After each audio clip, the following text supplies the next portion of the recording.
Very good evening, everyone. Welcome to the 8th session of Current Edge. So every week we have been doing this 25 questions from particular months. So today we will be covering 25 questions from October 2023. So far we have covered around, including this, we will be covering 200 questions. That means 200 different very important themes for Prelims 2024 have been covered so far. Let's go ahead. So this is the schedule what we are having. We'll continue this session further. Then after that, in January, we will be starting with theme-wise revision series for current affairs. So this is the first question for the day. Yeah, answer this, then we will continue the discussion.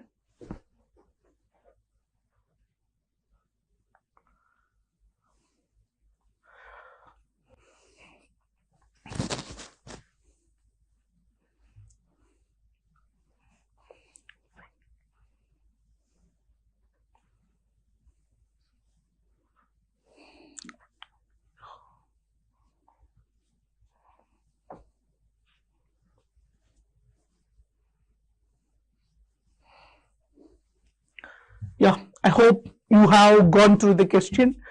So, how many of you actually remember this particular piece of news?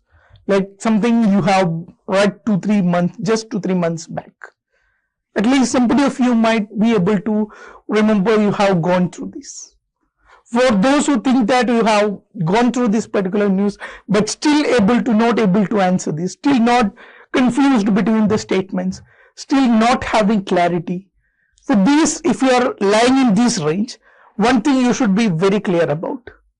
Whatever you are reading from now on, like from January, whatever you are reading, should be in a position to replicate this during the exam. And how you can do this? You have some strategy to rapidly revise everything, every piece of information that is coming to you. If you are reading something and leave, if it is newspaper, even if it is a basic book, or even if it any value enrichment material you are getting, only those material will help you, that way you can replicate in the exam, that you can revise before going to the exams. So this news, if you have read through this news, if you at least understood the conceptual bounds of this news, you should be easily answering this. With reference to business responsibility and sustainability reporting, BRSR, consider the following statements. So why we are discussing this? Because recently a workshop has been conducted by SEBI and by other different groupings, and in this workshop the objective was to spread the awareness, spread the technicalities, spread the skills associated with implementation of this particular framework. And what this framework is about, you might be aware that in recent times most of the company will come up with something called eco-friendly products, something called green products, green processes. There is a lot of investment interest in green products and green processes. So to tackle this, to give a framework to it, to give a regulatory framework to it, what we are coming up with a particular framework where company can adhere to, not just economic accounting. It will take into consideration ESG. That is, what is ESG? Economic and social governance principles. So all these principles will be taken up in this particular framework. Most of this, when it is associated with regulation of companies, regulation of one XYZ aspect, even if it is accounting aspects or if it is environment aspects, everything accounting framework in India, that is being done by SEBI itself, Security Exchange Board of India. So second statement seems to be right, even if you don't know exact information.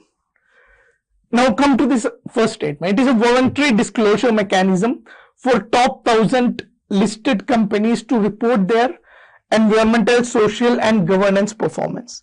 Here two particular facts, two particular aspects of this statement is being framed. First aspect, it is a voluntary disclosure.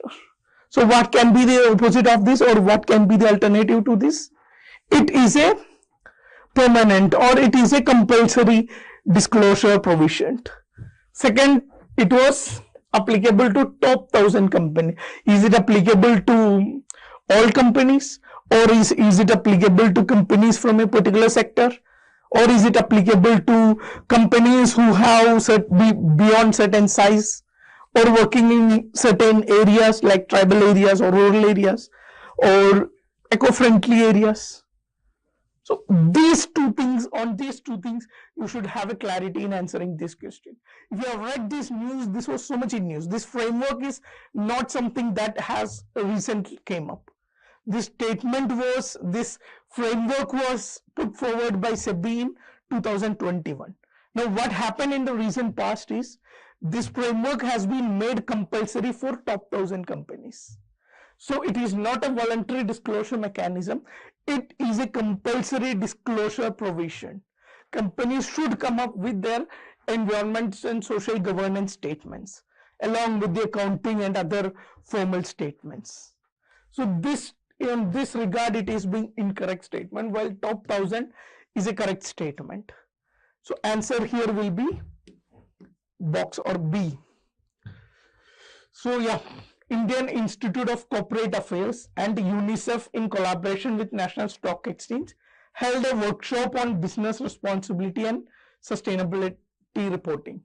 It is based, there are so much terms you can see here, like Indian Institute of Corporate Affairs, or you can see here SEBI is there always. Then you see a new word, National Guidelines for NGRBC, National Guidelines for Responsible Business Conduct. So this, to explore these aspects, that's why we have designed this in a workbook format. What I want to do is, if you think any of UNICEF is there, if you think these question can come from any of the terms that is given in the question, or any of the part of the question that is not exactly the answer of the question, do explore it and add values to your workbook. This is an exercise I want all of you to take up. On this note, let's go ahead to the second question of the day. Yeah, answer this question, then we will continue the discussion.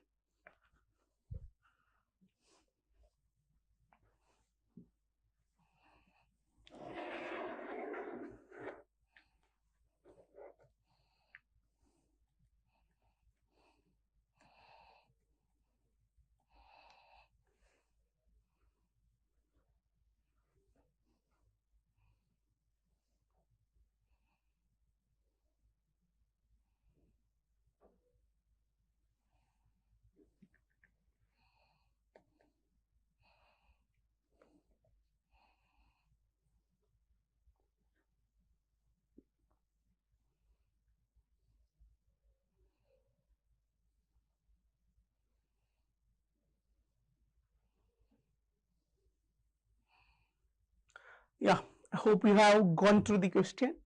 Let's read the question. Let's try to understand the question. With reference to red fire ants, consider the following statement. The species have origin in South America.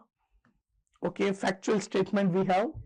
They are invasive species and one of world's costliest species to combat.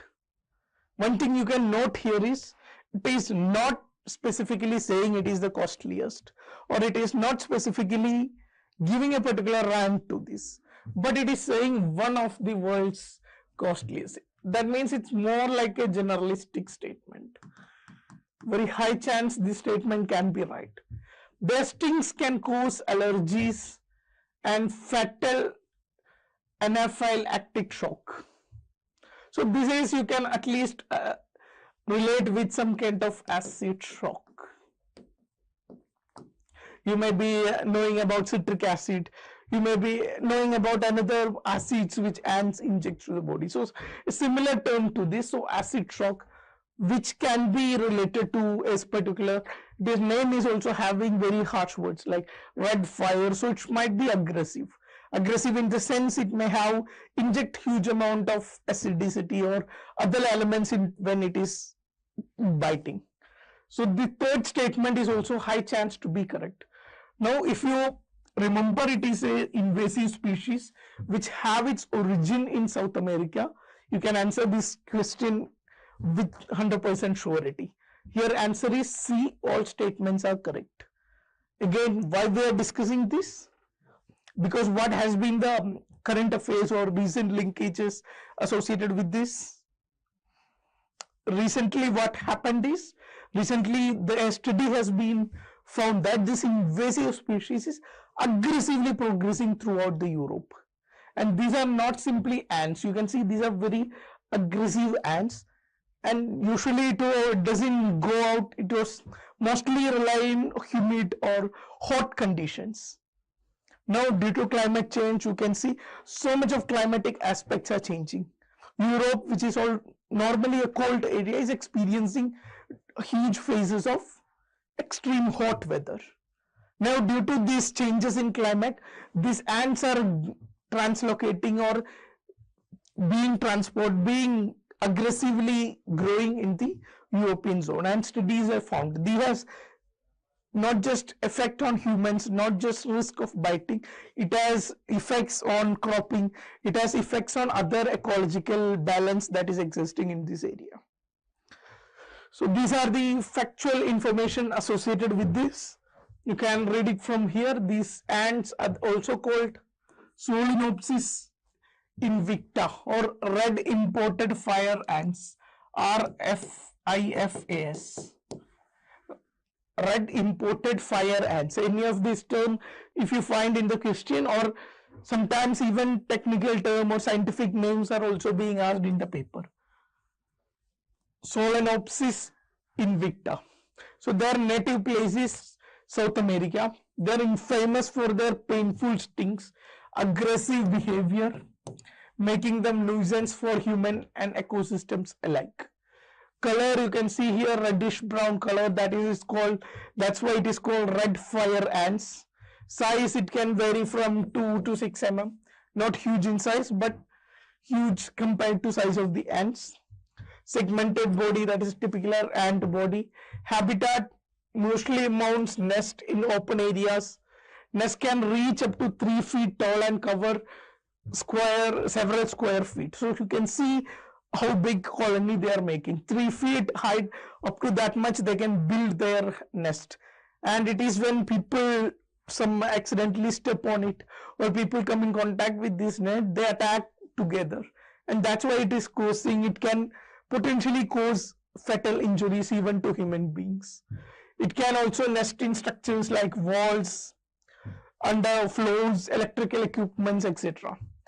Highly social insects living in colonies. Worker ants are fiercely protective of their nest, will attack perceived threat with multiple stings. Stings inflict burning sensation due to venom containing alkaloids. Multiple stings can cause allergic reactions in some people. They are omnivorous. What is the meaning of omnivorous? They are not just plant eating, they eat both. They eat insects as well as they eat plants and other vegetable species. Seeds, liquids, etc. They feed on all of these. So all the factual information you can read from your workbook. Let's go to the third question of the day.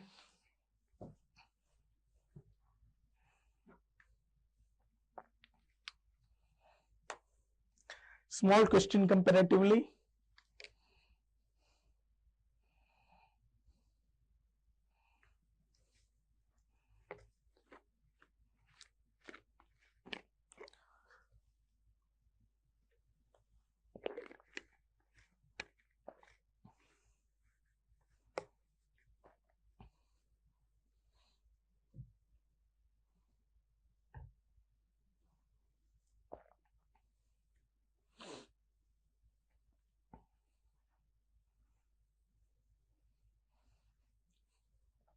Which of the following state organized Amrit Briksha Andolan to increase the state's green GDP cover, or green cover, not GDP, green cover? So, which state is more interested in protecting its greenery? Assam, West Bengal, Odisha and Uttar Pradesh. Very factual statement. There is not too much concept you can apply here. Correct answer here is answer A, that is Assam.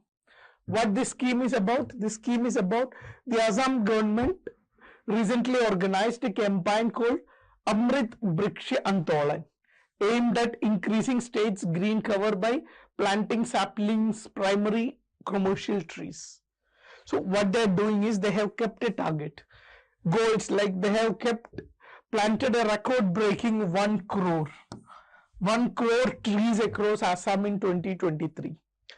And what was the success, why it was so much famous was, and how they can achieve something at this huge scale was, every department, every walks of life, people from not just government but private, but other people who are not even associated with the government, they are all made part of this program. So this collective effort has resulted in creating or planting 1 crore trees in 2023. Going ahead, they have came up with very ambitious targets like around 8 crore trees to be planted in 2024 and 10 crore trees to be planted in 2025. So this is the initiative. This is an initiative that has been put forward or started by Assam government. Yeah, answer the fourth question of the day.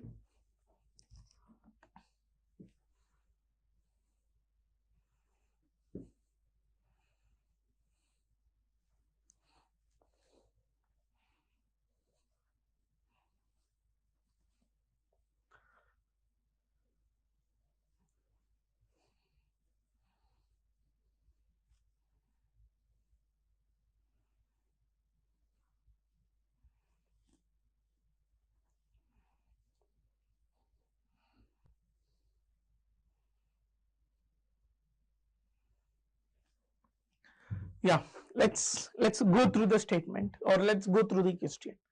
Which of the following is part of Nilgiri Biosphere Reserve? Which state Nilgiri Biosphere Reserves are part of? You can say it's majorly part of Kerala as well as Tamil Nadu.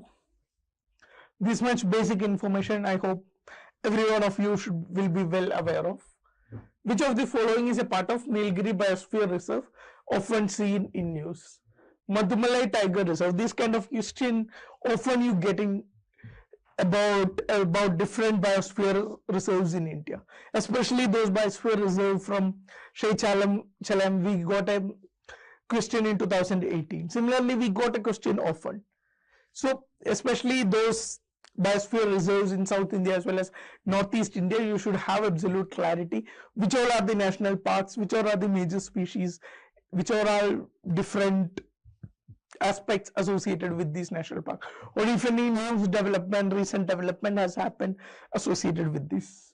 So what was the news associated with Nilgiri Biosphere Reserve? There has been a case running on in Supreme Court where there has been petition against so much of illegal construction or resort construction in Nilgiri Biosphere Reserves, and Supreme Court verdict came that around 12 resorts have been constructed illegally in this Nilgiri Biosphere Reserve and which will need to be demolished.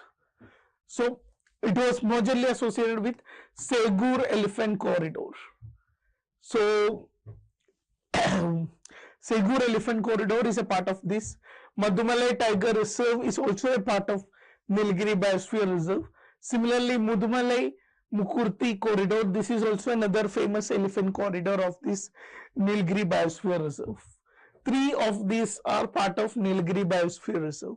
Where the third one, that is Sanjay Tiger Reserve. How many of you know in which state is Sanjay Tiger Reserve? Sanjay Dubri Tiger Reserve, that is quite famous and many times in here. It is in Madhya Pradesh. Northern Madhya Pradesh, you can locate it in map. So third statement or third national park is not a part of Nilgiris, while all other national parks or corridors are a part of Nilgiri Biosphere Reserve. Answer here is C. That is 3 statements are part of it. Supreme Court appointed committee has declared 12 private resorts illegal in Segur Elephant Corridor, a vital passage for Asian elephants in Nilgiri Biosphere Reserve. So these are the factual information associated with these. Here you can see the map of where exactly is Nilgiri located. It's at the tri-junction of Kerala, Tamil Nadu and Karnataka. So Mudumalai, Mukurti corridor, all this information you have provided here with. You can go through this, and mostly question is directly picked from the location that has been in discussion in news. Let's go ahead, answer the fifth question. And yeah, this is a map of different tiger reserves in India. Should have a very good clarity on what all are the tiger reserves in India. At least those famous tiger reserves like Rajaji and Corbett Tiger Reserve, you can find it in Uttarakhand. Philbit Dudhwa in Uttar Pradesh, Valmiki in Bihar, Buksa in Assam, you can find Pakke Tiger Reserve in Assam, Kaziranga Tiger Reserve, Assam, at least the famous one, the ones in the northeast, the ones in south of India, you should be have absolute clarity. Where fairly is the location of these tiger reserves? What are other facts associated with these tiger reserves? Around 70%, more than 70% of the tiger population is in India. We have done a question related to tiger reserves before also, X2 target, where in 2010 the companies came together for the tiger initiative and pledged to double this by 2020. So India have considerably increased its tiger population over the years.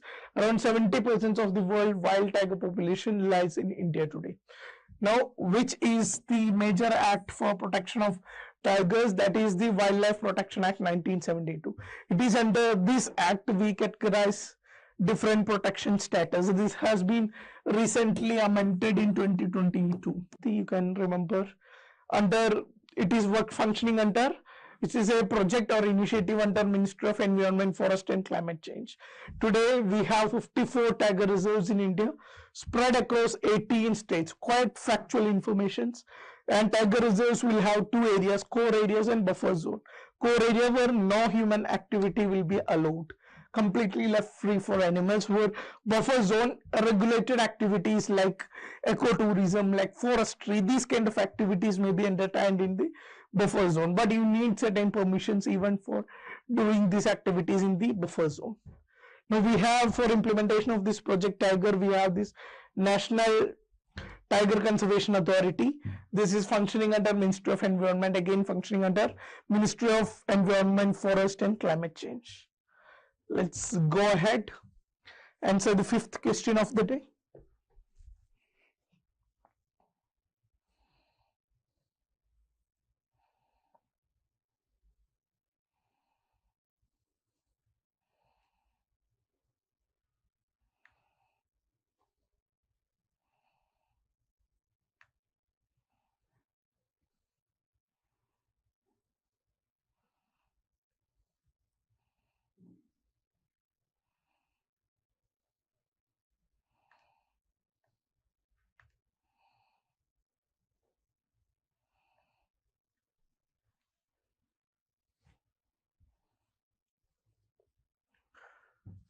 Yeah, consider the following statement. Again, very important theme, that is GI tag. Any important aspect related to GI tag is important for prelims. Any new product, any new art craft, anything that is recently accorded the GI tag, you should have at least an awareness that from which part of the country, from which state this particular product is from. At least this much awareness you should be having. Sago is manufactured from wet starch powder crushed from tapioca roots. Sago is again a product that recently has been accorded the GI tag. Salem sago, again this is giving too much clue in the question, which has been recently granted the geographical identification tag, originates from Telangana. Again, Salem, it is industrial city or an industrial capital, very famous for clothing based industries. It is located in Tamil Nadu. If you know at least where Salem is located, you can easily answer this question. So this it is not from Telangana. This is a wrong statement. Sago is itself manufactured from tapioca. First statement is absolutely correct. Here answer will be A, one only. So why we are studying this? Because the Salem Starch and Stago Manufacturing Services Industrial Cooperative Society Limited, that this particular cooperative society is producing this product, particularly known as Sago Serve, received GI tag for Salem Sago recently. So this is the particular product. You can see this is what we are talking about. This has been produced from tapioca by undergoing some processes. So Sago Serve, it is also called Sago Serve. It is from the state of Tamil Nadu, produced from tapioca and majorly based in Salem district of Tamil Nadu. So these are the basic facts, nothing too much of conceptual aspect, but you should have an absolute clarity on different GI tags that has been accorded recently. Now a little bit information about GI tag. What exactly is GI tag? A GI tag is a sign or a symbol used on certain products that have a special connection to particular price. Any of the product like basmati rice, there has been conflict going on relating basmati rice between India and Pakistan. We have rasgulla, there has been conflict again between West Bengal and Odisha, claiming rasgulla is having their origin. So anything that whose origin has some associated with a particular location, that kind of products is accorded with GI tag. This connection can be based on products' unique qualities, traditional methods of production, like Aranmula Kannadi from Kerala, where there is a glass that is being manufactured, Kanchipuram sari. All these are production processes are associated with a particular price. Banaras sari you can associate with, or a specific geographical attributes of the region. Who gets GI tag or what all products get GI tag? It can be obtained by group of producers, manufacturers, artisans associated with a specific geographical location. Now who accords this? It is accorded by Geographical Identification Registry, which falls under Department of Industry Promotion and Internal Trade, DPIPP, within Ministry of Commerce. Ministry of Commerce is associated with GI tag related aspects. Now once GI tag, why it is important or what are the benefits associated with GI tag? Protection to the producers, because once Kanchipuram sari is given GI tag, only those producers who are producing that particular area can sell it under the tag of Kanchipuram sari. So it gives some kind of protection to the producers producing against the fake products that coming into market on the same name. Enhanced quality, consistency, like certain standards are being put forward, so there will be consistency in the quality of products available. Premium pricing, always it will be higher price, it will be because of its maintaining standards and better quality. Consumer will be aware of it. Preserving heritage, it will be associated with cultural practices, it will be associated with religious and all other practices associated with that locality. So this is why GI tag is quite important as well as beneficial for the XYZ, preserving the diversity of this product as well as processors, artisans, everything.